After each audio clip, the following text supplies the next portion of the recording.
So hi everybody and welcome back to the C++ tutorial series for absolute beginners. This is video 136 and we continue with our exercise. In the last video we stopped with the task 2 I think, and we made 3 also. We printed out the multidimensional arrays on the screen and I said you should try this as a bonus. I hope you tried because you learned there so much. And now we are on task 4, but before we can go on task 4, I made a little bit bad coding, of course, like all time. All right, what is bad here? So there are many things bad, but before we go on, let's watch this global variable. So you see, I put many things in the global variables, and as a starter, we like this, right? But I told you global variables are not very nice because that can cause name conflicts in future and with other files. Right now we have a very little file here. It's just one CPP file and our project is little. But later when you work on bigger projects, this can cause problems, and we want not problems. We want to avoid them. So that's why the first rule is normally you should try to use them in local space. Why we should use them in local space? The reason is simple. Probably because they are used there. For example, let's check where this first variable is used. How we can check this fast? There are different ways. One way is just find all the references, right click on it like I did, then go here to find all references, or use the shortcut here. It's even faster if you learn the shortcuts, then you work 10 times faster than me. And if you go then here down and click on these places, you can see where it is used. First of all, here on global, that's probably bad. Then it is used here in login account. Okay, this is one place in this function. We keep this in mind. Then we check the next place and see, oh, this one is also used in another function. And this is the first time where we can't use this in local variables, at least not in locals. Why we can't use this in locals variable now? You remember it? Because let's jump to the first place, because if we would use this one here in local variables, we have no access it in the other function here. You can see it is used here in this login account and it is used here. And local variables, let's repeat this as well. If you put it in here, it will create it here, but it will only live till it reach the end of the function, which is this part here, right? So if you put it here, it will live only in this scope. After this scope, it will be destroyed, and that we can't have. And the reason for that's one reason to do it in globals, but that's not true. There is a better solution for this one as well. We talk about this in a moment, but let's try to find other things. You have now to check all the variables, and here I use it in login account. Here I can't use this one as well. Bad. Let's keep this one up. And I know here I will not go and check now all by one, but let's find where I can use one in local. Let's go here, find in all references. That looks a good candidate for a local. You can see I have declared it only here in global, but I call it only one time, and this is here in one function, which means this second one here I don't need here in global. Okay, when I don't need it, what we can do, let's make first a copy. Let's comment this out for checks if there is no errors and put them exactly there where we want. For example, here, paste in, it will work. So, and here again, the same rule. It is now local, which means this variable will only create it when this function is called. Then it will create it here, and it lives only in this scope. After this scope, this variable is that, which means the source is free again, the storage here. And that's good. We want this. We want not waste too much space in the global space as well. So we made something nice, and probably we can do this one for this one as well. Again, let's check this one here. Yeah, it's again nice here on top and only one call, which means let's put this one as well in. there. And yeah, here clicking and here pasting. And we have this one as well. So that will go on, and I skip this one now, right? You would now check all the variables. Normally you would make this at start while you are creating. So I made it wrong. So when you create variables, check first if you need them local or global. You can start global, or you can start local. Most time it is better normally to start local, because you create, for example, a function here, and then you say, okay, this function needs this variable, for example. Here, I need this or something else. Here in this case, you say, I need, yes, let's go to our things. Here, I need this variable, so I create it normally first local. And if you see that this variable is needed later, for example, in another function, then you say, okay, I can put it in global. So the creation which I did is totally wrong. Well, because I said, hey, why not just create a global variable and it will work definitely, because it's global, so everybody has access. There will be no problem. So no, we should not do this. And that's why we repeat this as well. Try to make this local. And if you have not done it, then try to make later it local, like I did here. And I would continue and check this one here, but I skipped this. So, but here's one more thing. What else?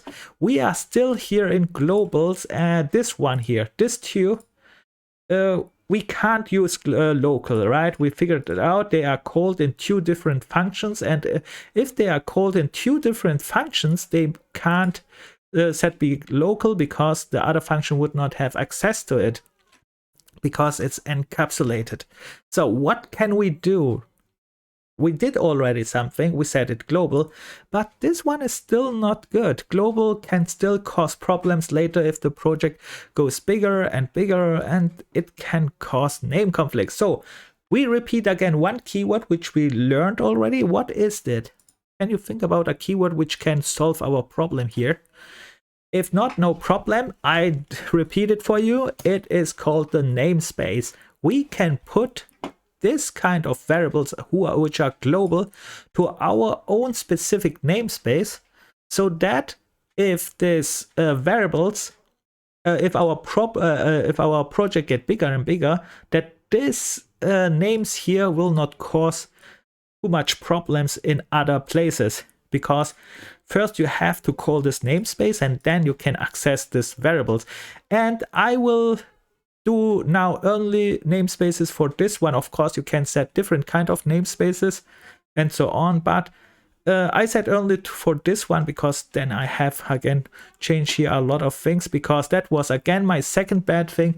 Normally you set variables and namespaces at the start, not like me after you created them and then make a rework. Also, that was really bad from my side. I hope you was better. If not, no problem. You see, I make crap too, but the best part is we solve our problems, and that I'm going to do now. So, because a programmer must solve problems. That is very important too. How we create a namespace. So we create a namespace by calling namespace like this, and then we give a good name. For example, these two things here are a good candidate for only used here in my login account. I see it. All right. Or let's say in this block of functions, login account here belongs also to the login account, because this login account is calling this function here and this function here, and this block here is just login account functions. So I call this namespace login account names. Login account. Let's call it login account 1 just for this sake. And perhaps we find later better names, but right now I did. And then I put this one here up. Now I use a namespace that's already better than just global. They are still in more or less global space now, but not really, because they are now in namespace login account. And when you make something like that, then you have to change these places as well. And that's with that we are going to repeat how we change this one. It shows no arrow. That's not true. We have here several arrows now, because when I start now, yes, I just started so I can jump directly into it and see where the arrows are, because these are the places where we have to change a little bit. And what we learned about namespaces, if we use namespaces, we need to use this resolution operator and call this namespace and then what we want to use in this namespace, right? We learned something like that. So here is the arrow. What we do here, this is the variable which we want to use.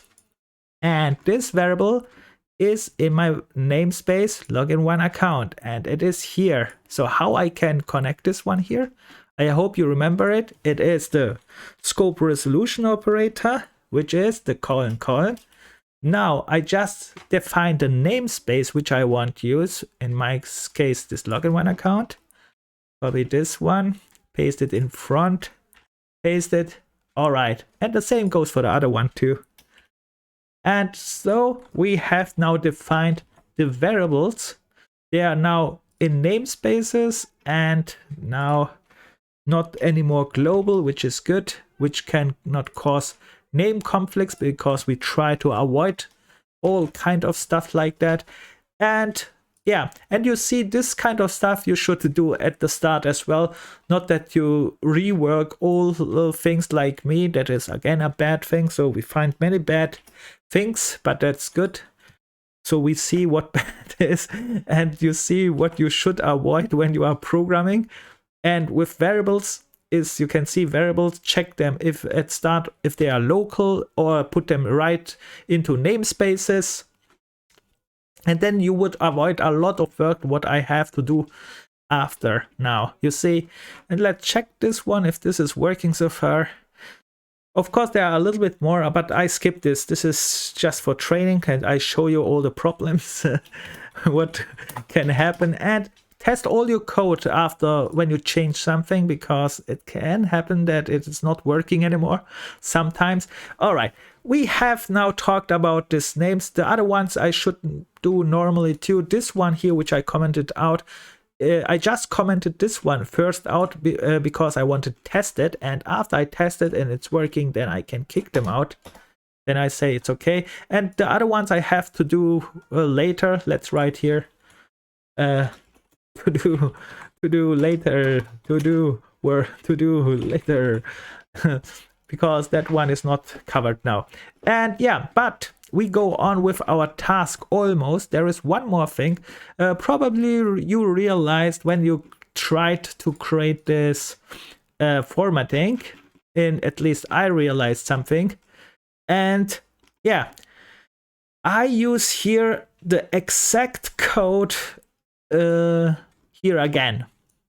Normally, when you see something like that, when you use the exact code again, what you do is create a function and write this code here one time. But this one here is a little bit special and for starters a little bit complicated, because this function, this new function will still need different types even so we don't use them. For example, in this code we are never used the types really.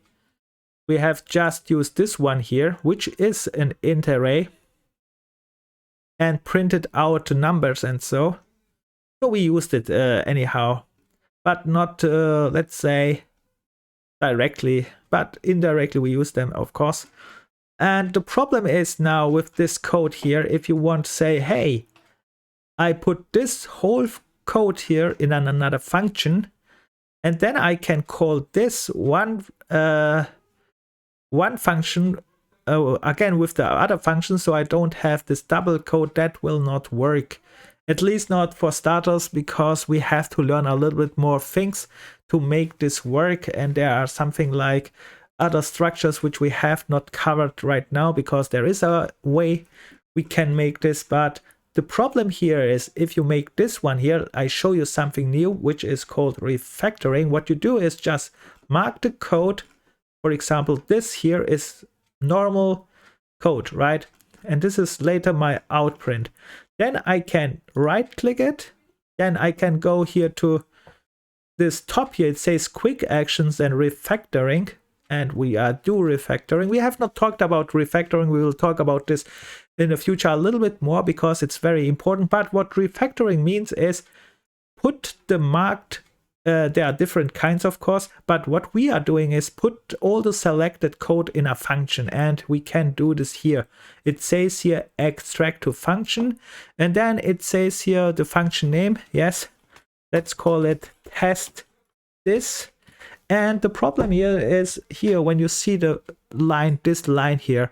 So it will call one for const double and create this one again, right?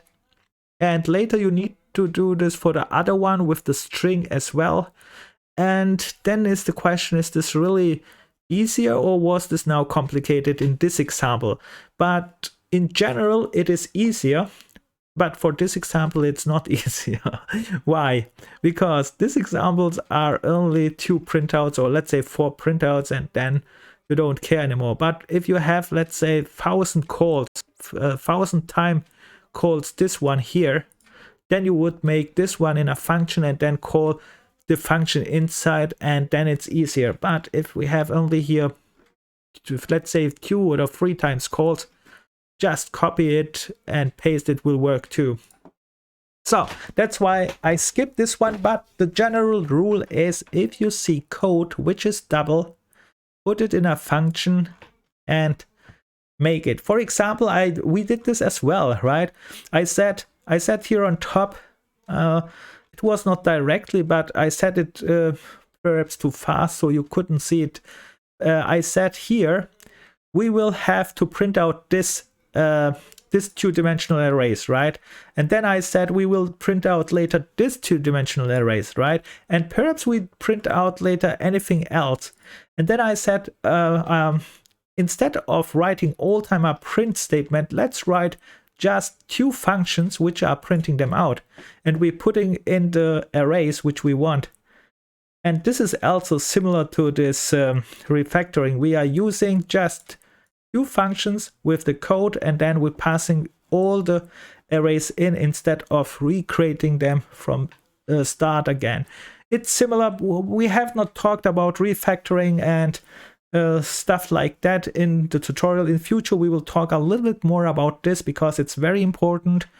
But just as a hint, if you did it, it's good. If you not did it, no problem. We have not talked about it, but you can make your life easier because refactoring, putting in a function means just for the programmer, make your life easier. Don't write it all time from scratch.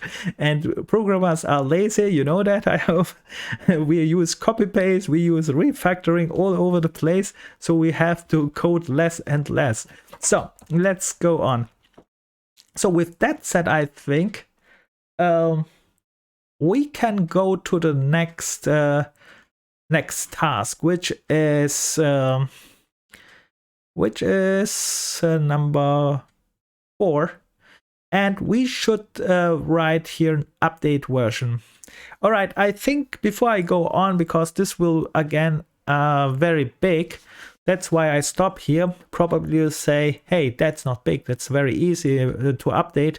Yes, you are right, this is actually very easy if you make it a manual update, which means if you type in all with hand. But the problem is a programmer should try to automate all kind of stuff, and this one too. And why is that? So I will talk in the next video.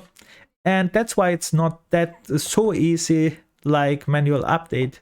But if you make this just with manual update and put the values in, it's okay.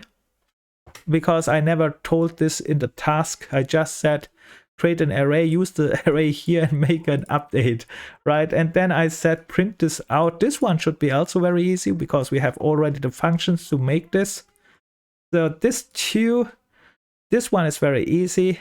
This one not so easy. It's also easy, just a little bit more work. Instead of manual update, we make an automatic update. We have to program this automatically because in future we can get thousands of updates, and then you want not all time go and open the code and manually update one of them. So with that said, I stop this video here. If you have any questions or any complaints like all time, or any suggestions or any tips and tricks, write them in the comments. See you in the next video, and I hope you made better code than me. You see, my coding is not very good here, but remember, this is just prototyping. This is just the start code. Later you will rework this and you will polish it, and then you will check it and so on.